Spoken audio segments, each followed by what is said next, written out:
Bonjour, aujourd'hui nous allons poursuivre le chapitre sur les maladies neurologiques et nous allons vous présenter la maladie d'Alzheimer. Nous allons vous exposer ses causes, ses conséquences, son évolution et ses facteurs de risque. La maladie d'Alzheimer est due à une accumulation anormale de protéines entre et ou à l'intérieur des cellules nerveuses.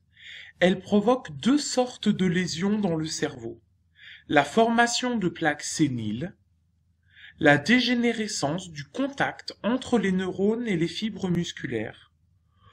Aussi, en complément de cette vidéo, nous vous mettrons dans la plateforme le lien pour cette vidéo vous permettant d'avoir plus de détails sur la maladie.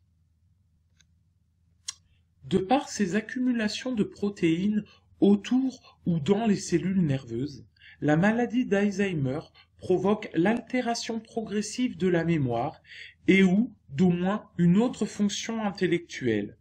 Au fur et à mesure de la progression de la maladie, d'autres troubles apparaissent également. Les malades se heurtent à des troubles de l'humeur, à une détérioration cognitive progressive, à une perte d'autonomie graduelle, à des troubles du comportement, à une perte exponentielle des fonctions motrices. Par conséquent, la maladie d'Alzheimer entraîne une gêne de plus en plus importante chez les malades, car elle provoque suffisamment de gêne dans les activités de la vie quotidienne. La phase préclinique.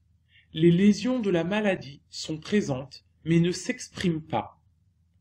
La phase de début. La mémoire à court terme se détériore.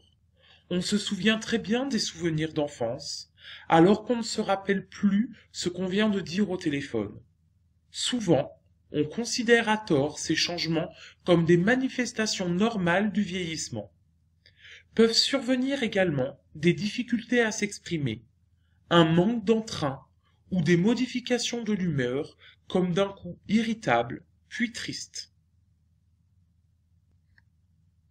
Dans la phase modérée, la sévérité des symptômes retentit sur le quotidien de la personne, l'oblige à quitter son emploi si elle était encore en activité.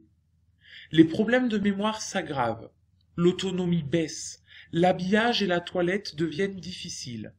La vie au domicile n'est possible qu'avec l'aide de l'entourage.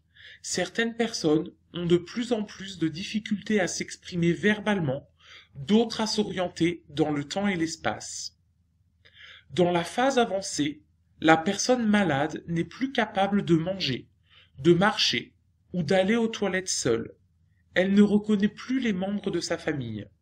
Elle a perdu l'usage du langage. Une surveillance constante s'impose. Des soins dans un centre spécialisé s'avèrent souvent nécessaires. Toutefois, l'échange avec la personne malade peut perdurer en s'appuyant sur la communication non verbale. Des facteurs de risque peuvent favoriser la survenue de la maladie d'Alzheimer tels que l'âge, le diabète de type 2, l'hypertension artérielle non contrôlée, l'hypercholestérolémie, les maladies cardiovasculaires, l'obésité, les traumatismes crâniens, les carences en vitamines B9 et B12.